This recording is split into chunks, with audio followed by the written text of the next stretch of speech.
How's it going, guys? This is SketchMonkey here. In today's video we're gonna do what we did in the last video. I got a question on that video to sketch the same type of cars or the same kind of perspective but in a front view. So we're gonna do a 3/4 front view in this video, and I'm using Photoshop and I'm using a display tablet here. Of course, I'm going to only be using standard brushes. So this is the main brush I'm going to be using, just a pressurized brush. As you can see, the harder I press, the wider it is and the thicker the brush gets as well. So it's just a standard Photoshop brush that if you have Photoshop, this brush will most likely be in your brush preset. So let's start here with doing the same thing that we did last time. And I also got a few comments throughout the videos that I've made recently that you want to see some different types of perspective, not just from a floor plan or floor view.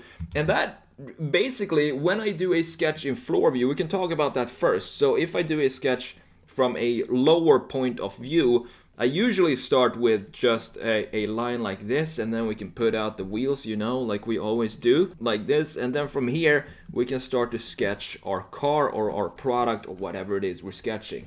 So something like this, it's very simple to do because we don't have to worry about too many perspective viewpoints. We only have one, which is basically keeping all the lines straight and all the curvatures straight as well when you have it in this view right here. But it becomes a little bit more difficult when we tilt the view for this car, for example, for this type of sketching. But what I like to do then, to start with, instead of starting with a line like this, I usually start with an ellipse, because an ellipse will give us the overall perspective of the car that we're going to be sketching. So for example, if you want to have a bit of more of a top view, all we got to do is just put out an ellipse like this, and then we put out the ellipses or the wheel arches onto this ellipse here. And this ellipse will then serve as a guide for where we put our stuff on this car. Maybe we can make it into some sort of a hatch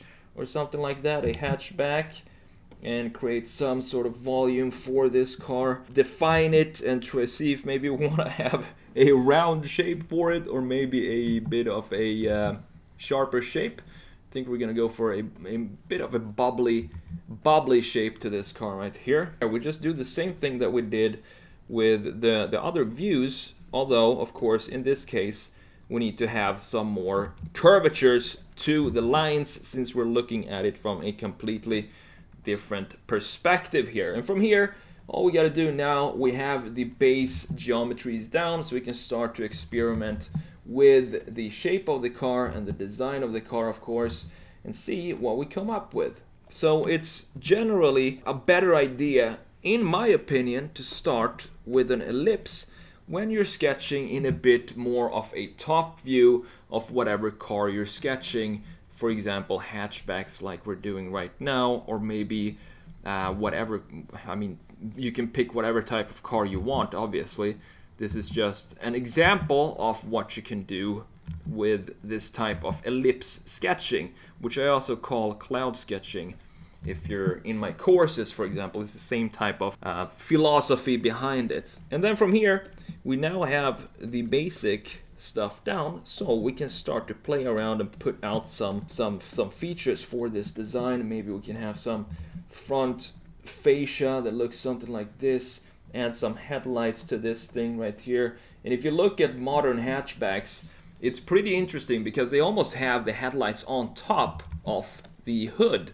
It's interesting to think about, and when you look at it, it's actually true that the headlights stick very far up, or they stretch far up onto the hood, and more so than if you were to have just a regular sedan, for example.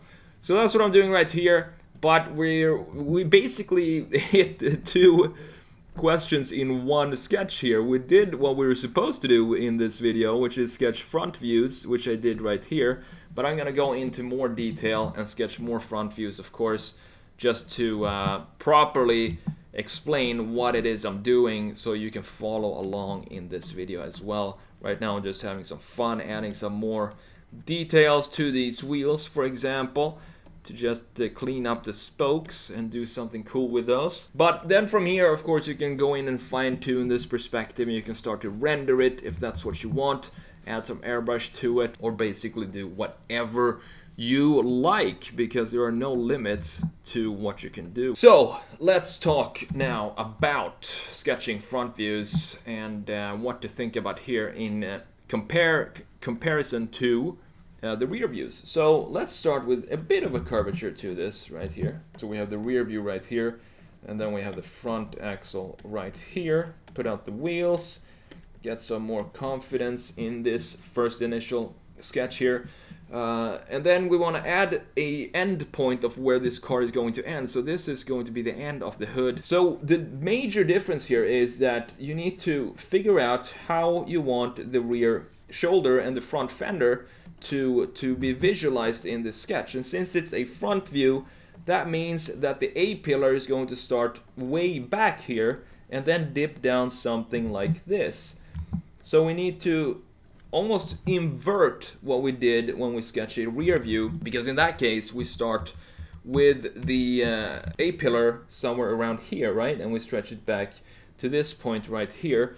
But if we want this to be a front view, that means that we need to move the greenhouse back and forth. And then of course you need to figure out if you want it to be a mid-engine car, front-engine car, or a rear-engine car, and all that stuff. That also has a lot to do with where you're going to position the greenhouse. But in general, it's very, very similar to sketching a rear view, but the only thing that's different is the height of the two fenders. So you need to think about that, because in this case we have the rear fender should be a little bit higher than the front fender, and the front fender should dip more in a different way, not so more gradually dip on the front fender than we have in a rear fender, which pretty much ends pretty abruptly. If you look at it right here, there's really no dip to this.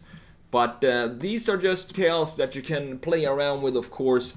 The key thing here is to just practice a lot and figure out what style you prefer to sketch in, and try to copy, as I've said before. Try to find designers and sketches and real cars, photos of real cars that you like, and then you find the correct angles for those cars, and then you try to copy the exact perspective of those cars, and maybe even try to exaggerate those views or perspectives more than you have in the exact photo, because that is how you're going to figure out what it actually takes to get the sketch looking like the perspective in the photo, if that makes sense.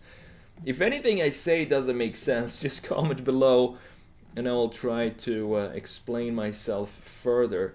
But it's really not that different from sketching rear view. That's the bottom line here. It's very similar to sketching a rear view. The only difference is, of course, you need to figure out where the fenders are and where the greenhouse is going to be. Those are the two things that's going to change the most when you switch between a rear view and a front view that we have down here. Very quick sketches here. And this is how I would encourage you to sketch too. Just put lines out there and don't worry about perspective and proportions and whatever.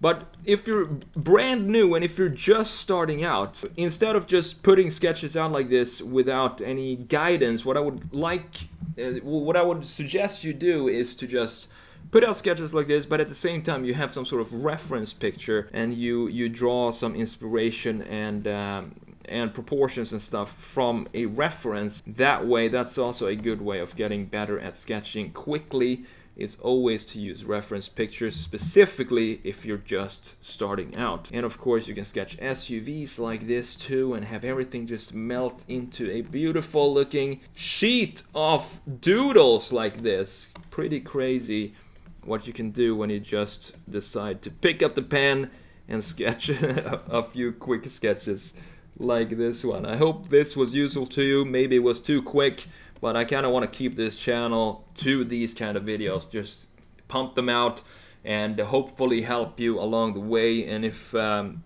you didn't understand anything, just comment below in the video on the video. And I'll just explain it further in the next one. It's going to be more of an unedited channel, this channel right here, exactly like these videos that I'm doing right now, because I think that benefits both you and me. That will allow me to put out more content, and that will allow you to ask more questions and get more answers from the additional content that I can put out in this type of form. That's it for this video. Take it easy, and I hope to see you in the next one. Take care.